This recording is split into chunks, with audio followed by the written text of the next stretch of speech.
A esquerda latino-americana perdeu um dos maiores expoentes do século XXI. José Alberto Mujica Cordano, ou simplesmente Pepe Mujica, morreu aos 89 anos, depois de enfrentar um longo tratamento de câncer no esôfago. Mesmo bastante debilitado, Mujica não deixou de fazer política e nem de acreditar num outro mundo possível, muito mais simples e fraterno. Numa das suas últimas aparições públicas, o Mujica lutou pela eleição do atual presidente uruguaio, Yamandu Orsi, e conclamou a militância para seguir na luta. Porque estou al final del partido, pero tenía que venir hoy acá, porque cuando mis brazos se vayan, habrá miles de brazos sustituyendo la lucha. Y toda mi vida dije que los mejores dirigentes son los que dejan una barda que los supera con ventaja. Pepe Mujica foi presidente do Uruguai entre 2010 e 2015 e também foi senador e deputado. Durante a ditadura militar que tomou o poder no país entre 1973 e 1985, o Mujica integrou o Movimento de Libertação Nacional Tupamaros, que coordenou operações de guerrilha contra o regime. Ele foi baleado e preso por 3 vezes. Chegou a passar 12 anos na prisão, o que inspirou o premiado filme Uma Noite de 12 Anos. Simples, idealista, ousado e corajoso. Pepe Mujica mudou completamente os rumos da esquerda latino-americana com seu exemplo de vida e de luta.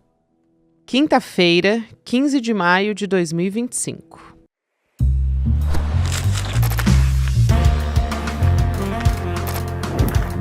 Sou a Gabriela Varela, esse é o podcast Análise com mais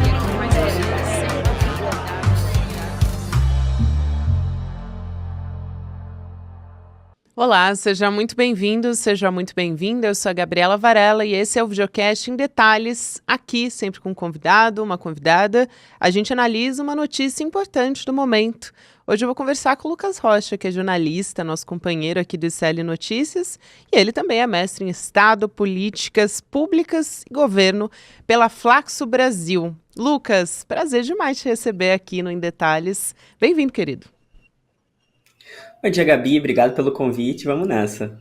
Vamos nessa, falar sobre a despedida do nosso Mujica, né? Enquanto a gente está conversando, já aconteceu o cortejo pelas ruas de Montevidéu e a gente tem as despedidas do Mujica com milhares de pessoas que vai acontecer até essa quinta-feira. A gente está gravando na quarta ainda, então vai acontecer até o final da tarde de quinta. Como é que tem sido o clima no Uruguai? Porque a gente, claro, como América Latina, está sentindo muito forte, mas o Mujica, enfim, ele é um líder progressista mundial. A gente estava até conversando aqui nos bastidores, né, Lucas, que transcende as fronteiras do Uruguai. Então, queria que você contasse um pouco de como que tem sido o tom dessa despedida. Gabi, eu acho que a gente está vendo um funeral que é bem a cara do Mujica, né? É um processo popular, né? É um cortejo popular que as pessoas estão participando, levando bandeira, levando cartaz, levando uma última despedida para esse grande líder uruguaio, esse grande líder latino-americano, que foi presidente do país por 5 anos, que foi guerrilheiro, que foi deputado, senador, que tem uma trajetória fundamental na história política do Uruguai e da nossa América Latina. Então a gente vê, de fato, as imagens são muito emocionantes, né? As imagens que estão circulando nas redes, que mostram as pessoas emocionadas nesse processo de luto e de luta. Eu acho que também é um pouco isso, essa conjunção entre as duas coisas, né? As pessoas estão ali para dar esse último adeus ao Mujica, mas também para manter viva essa memória de luta que ele tem, né? Eu acho que o Mujica, nos últimos anos, ele já vinha meio se despedindo, já dando sinal de que, né, um homem já com 89 anos, né, perto de completar agora 90 anos, que, enfim, abatido agora por um câncer, que vinha lutando contra esse câncer, ele já dava sinal de que estava se despedindo e encantando também as pessoas, dizendo que a luta não parava ali, que ele sairia da vida, mas que a luta continuava, que ainda fazia muito sentido para aquelas pessoas continuarem levando para frente esse legado. Então, acho que esse funeral, né, esse processo que começou com cortejo pelas ruas de Montevidéu, passou por lugares importantes na história do Mujica, e agora e que tem esse caráter. Eu acho que esse caráter popular, esse caráter militante que o Mujica sempre carregou consigo, fica também marcado nesse processo de despedida. E que é importante destacar, né, Gabi? Como ele também estava nesse processo de se despedindo aos poucos, ele também pediu certas coisas nessa despedida oficialmente dele do plano terrestre, né? Então, é um funeral, é um processo que meio que ele deu as coordenadas, né? Que ele já queria mais ou menos, ele não queria que as pessoas estivessem chorando por ele.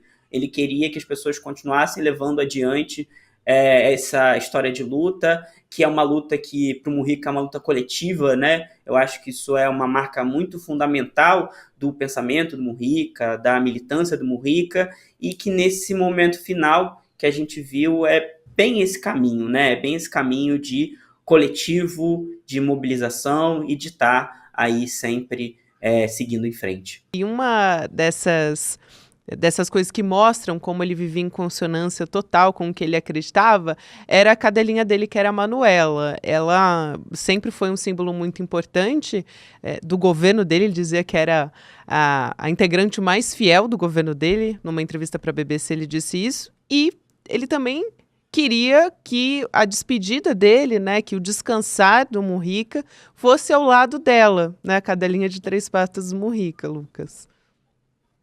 Pois é, Gabi, entre esses pedidos, né, que ele deixa sobre o velório, sobre o processo de ser enterrado e tudo mais, né, na verdade o Mujica vai ser cremado, mas ele pede que as cinzas dele sejam colocadas ao lado de onde foi enterrada a cadelinha Manuela, né, que é um pouco desse símbolo dessa vida simples que o Mujica levava e que ele pregava, né. Eu acho que o Mujica ele tinha esse discurso anticapitalista muito firme, muito marcante, e levava isso para sua vida. Eu acho que isso também acabou tornando ele essa figura tão grande e chamou tanta atenção internacionalmente, né? Então ele pediu para as cinzas serem jogadas ao lado da Manuela, que está na chácara dele, lá em Rincón del Cerro, que é perto de Montevidéu, a 20 minutos mais ou menos de Montevidéu, que foi onde ele viveu na vida dele junto da Lucia Topolansky, onde ele criava flores, né? Então ele tem essa trajetória dele.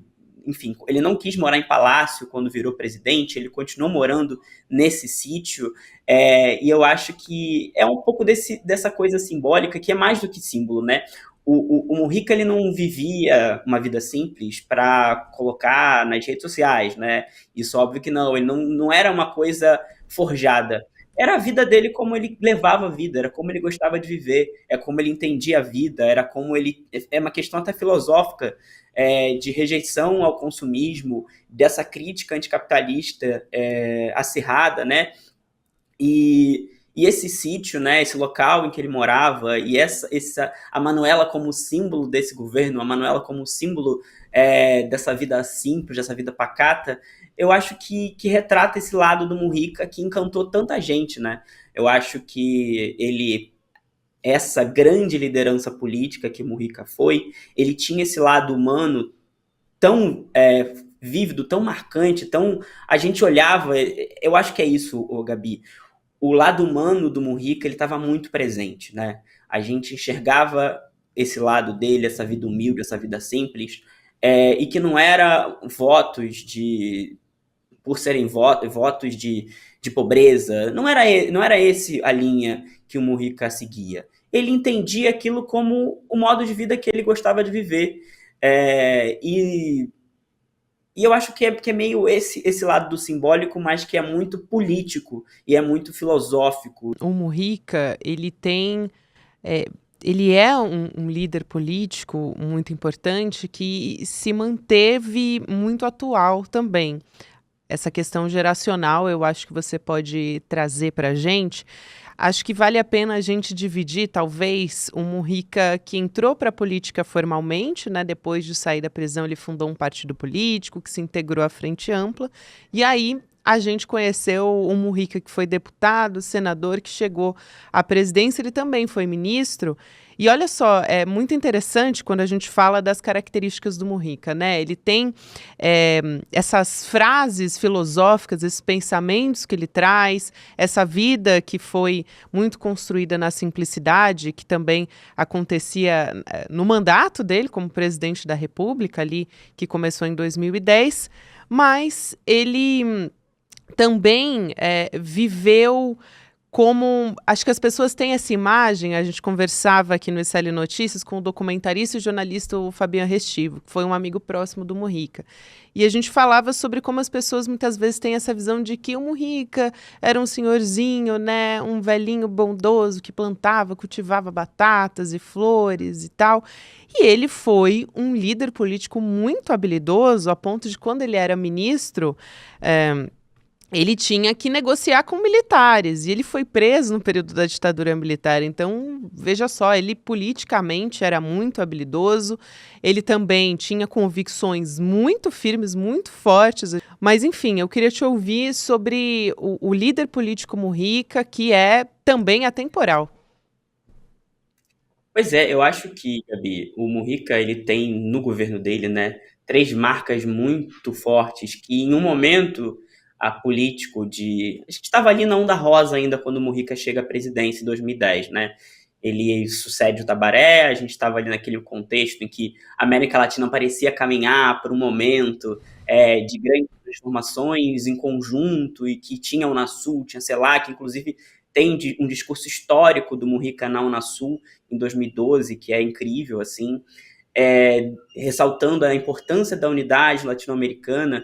E eu acho que ele tem essas 3 marcas de governo, que são a questão da aprovação da descriminalização do aborto, a questão sobre também a venda, a liberação das drogas, né, e a comercialização por parte do governo, que era uma coisa inédita até então. O Uruguai, ele dá um passo à frente muito, muito firme, e tem um casamento igualitário, que também é aprovado no governo dele, que eu acho que em um momento em que a gente tinha já uma certa reação conservadora a essa onda rosa que vinha crescente, que ia conquistar tantas coisas na América Latina, o Mujica no Uruguai, ele acaba sendo um pouco um certo farol de esperança de que era possível avançar mais, de que era possível garantir mais direitos, né? Eu acho que, inclusive, mais direitos era um lema muito frequente, né? Eu acho que até a campanha da Dilma trouxe um pouco esse lema de mais direitos, né, aqui no Brasil, mas a gente esbarrava muito em certas questões e, né, o processo de golpe que se desdobra no Brasil depois, a partir do governo Dilma.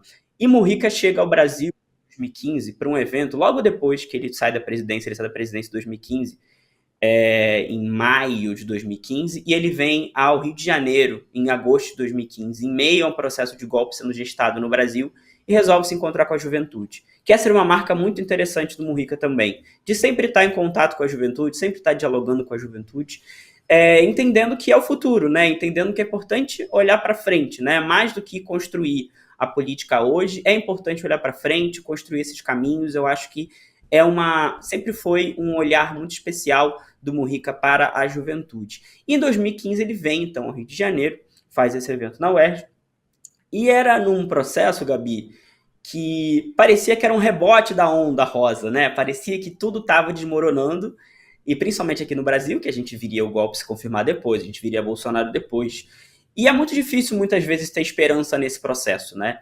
Eu acho que o Mujica foi para uma geração um farol de esperança de que era possível e ainda era preciso ter esperança, né? Porque é isso, o Mujica foi guerrilheiro, foi preso, ficou 12 anos na cadeia, em condições super precárias, e lutou e seguiu lutando, sempre acreditando na política, que eu acho que também é uma marca muito, muito firme de Mujica, né? De que a política vale a pena, né? De dizer que a política vale a pena, de que faz sentido acreditar na política, de que faz sentido lutar. E eu acho que essa era uma mensagem que ficou ali muito forte em 2015. Eu estava nesse evento, que foi lá na UERJ, em 2015, e que eu acho que marcou muito uma geração, pelo menos aqui, de uma militância que tinha naquele momento e que se via muito desencantada, né, Gabi? Que que é isso, foram momentos de tudo parecia que caminhar por mais, né? A gente teve jornada de 2013, inclusive, que lutava por mais e tudo mais, um processo que depois se desdobra em N questões, que eu acho que não vale a pena a gente entrar aqui agora, mas que de repente parece que tudo desaba. E quando tudo desaba, tinha ali o Mujica para dizer, calma gente, ainda há esperança, ainda há motivo para seguir em frente. E eu acho que esse é um recado dele que ele manteve até os seus últimos dias, né? De que é importante olhar para frente, porque é isso, são processos políticos internacionais, né, que são muito complexos. A gente hoje tem Donald Trump e a extrema-direita avançando, e Mujica estava ali, firme e forte, dizendo que era importante lutar, é importante lutar contra o sistema capitalista, é importante acreditar ainda em tudo isso. Que privilégio, hein, Lucas? Você tá na UERJ. Eu acho que é um privilégio nosso, na verdade, de viver no mesmo tempo que o Mujica, mas ter acompanhado esse evento ali deve ter sido, assim, muito simbólico, muito emocionante também. Eu quero passar também por quem foi o Mujica guerrilheiro, né? Num movimento armado, fugiu da prisão 2 vezes. Tem história do Mujica que é realmente cinematográfica, né? De ele conseguir fugir da prisão com mais de 100 pessoas. Acho que você pode contar muito bem essa história. E quando foi preso pela 3ª vez, passou muito tempo confinado, né? Numa solitária, de fato.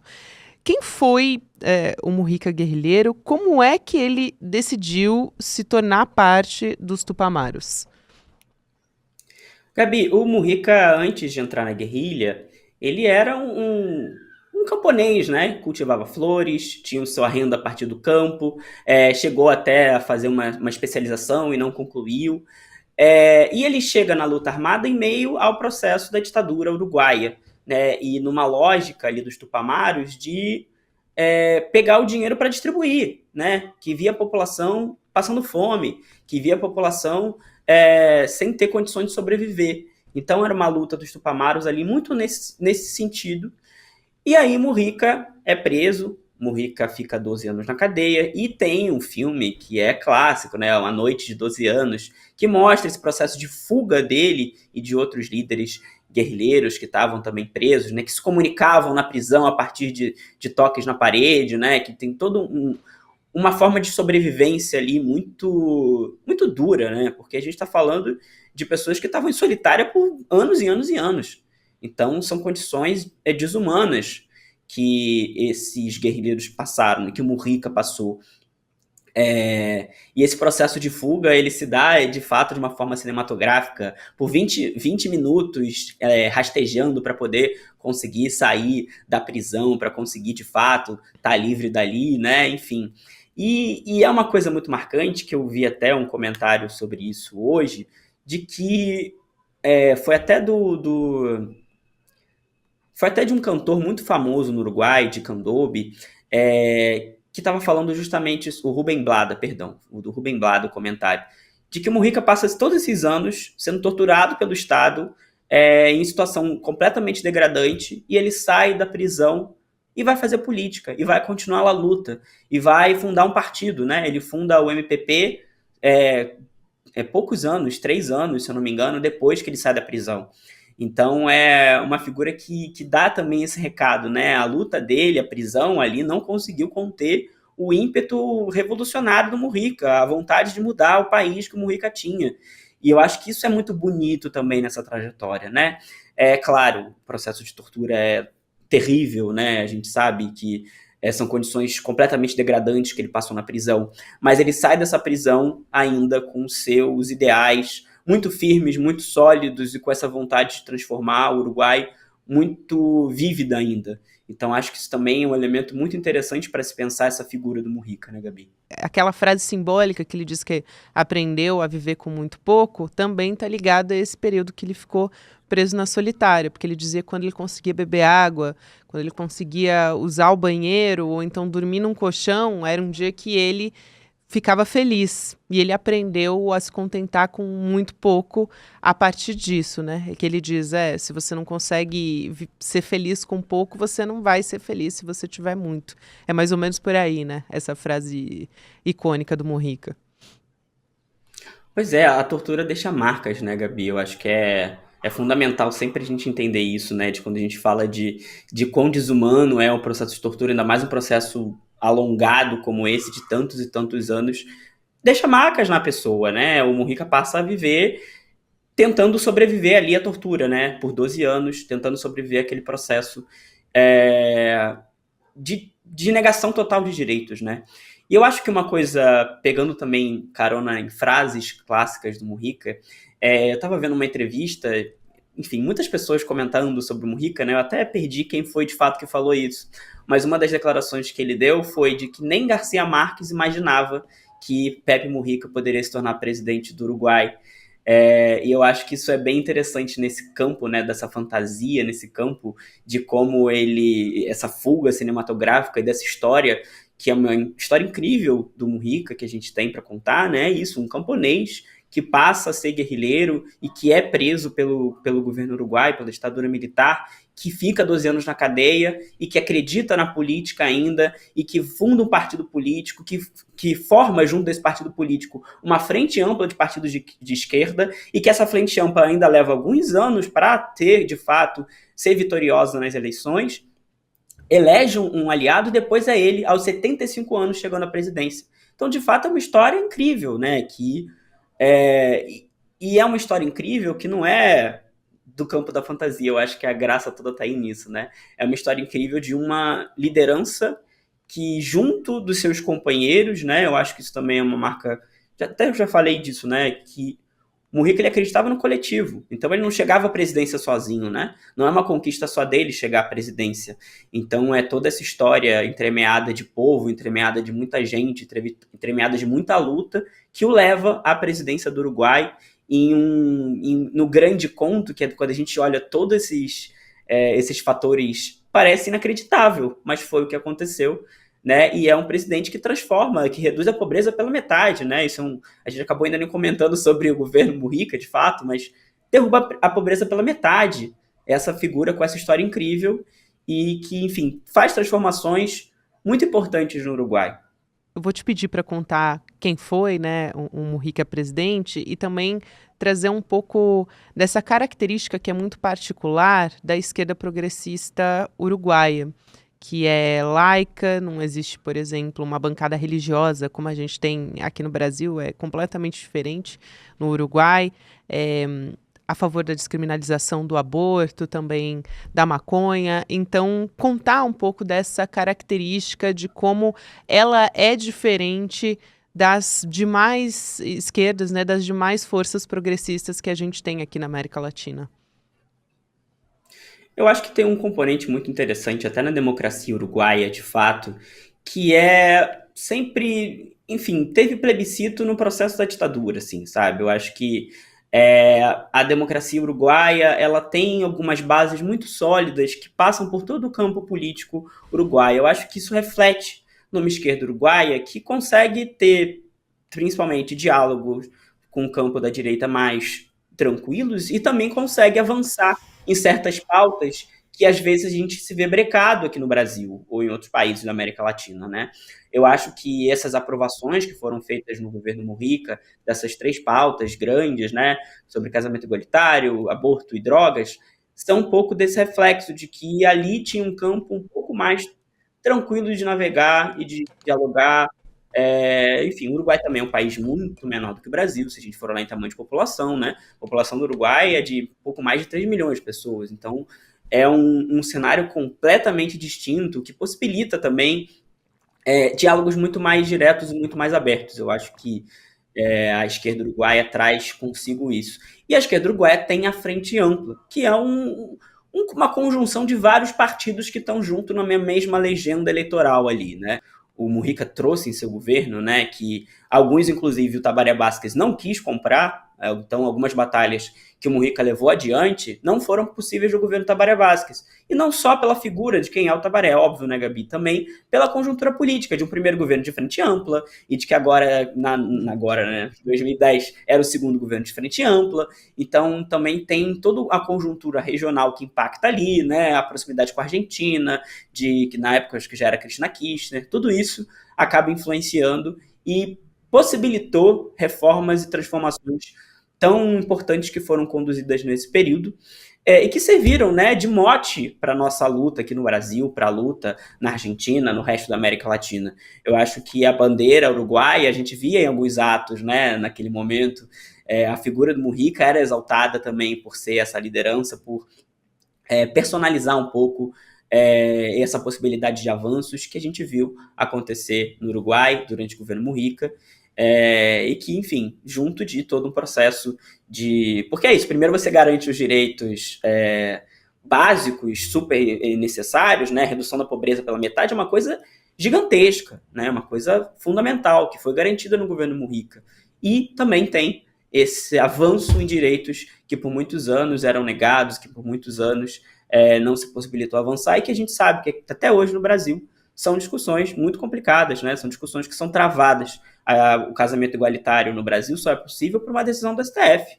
Se não fosse o STF dizendo que havia ali um vácuo de compreensão que o Congresso não conseguia lidar e tomasse para si essa responsabilidade, talvez até hoje não tivesse casamento entre pessoas do mesmo gênero. Então tem uma questão aí muito marcante que lá se avançou. A questão do aborto aqui, a gente teve há 2 anos, 1 ano, 2 anos, a tentativa de proibir que meninas grávidas abortassem, né? Então são embates que a gente vê muito firmes e que, enfim, o conservadorismo no Brasil também talvez seja muito mais forte do que no Uruguai, talvez também por essa característica de um Estado laico, né, de que as decisões da política não necessariamente estão ligadas a decisões da igreja, e eu acho que tudo isso também cria esse outro cenário que possibilitou esses avanços, mas que dão um exemplo de que é possível avançar, né, e que o Uruguai de Mujica foi, em um certo momento histórico também, esse grande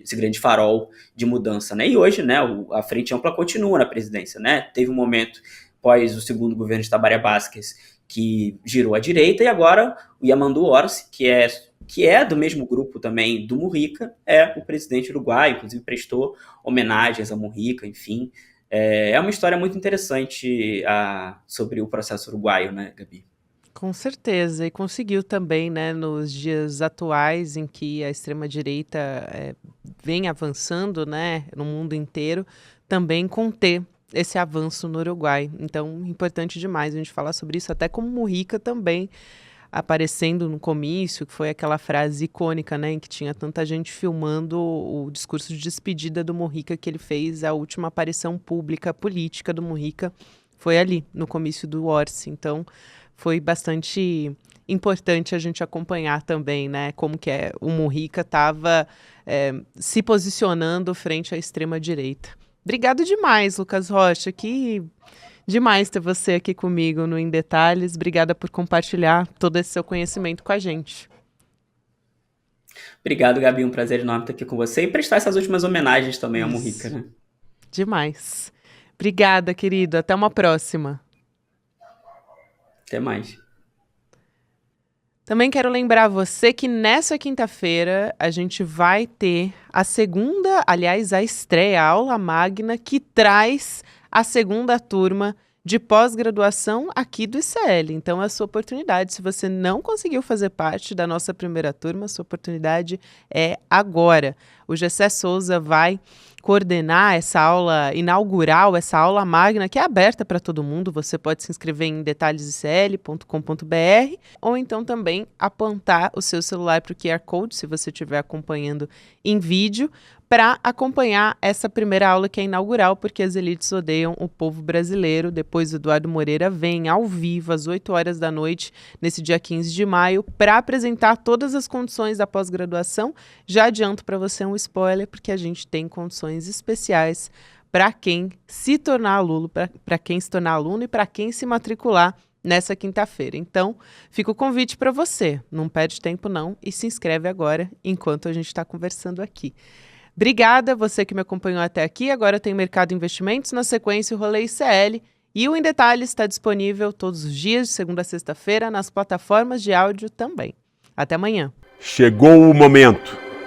Hoje, às 20 horas, vamos nos encontrar na aula inaugural da segunda turma da Pós-ICL. Por que as elites odeiam o povo brasileiro?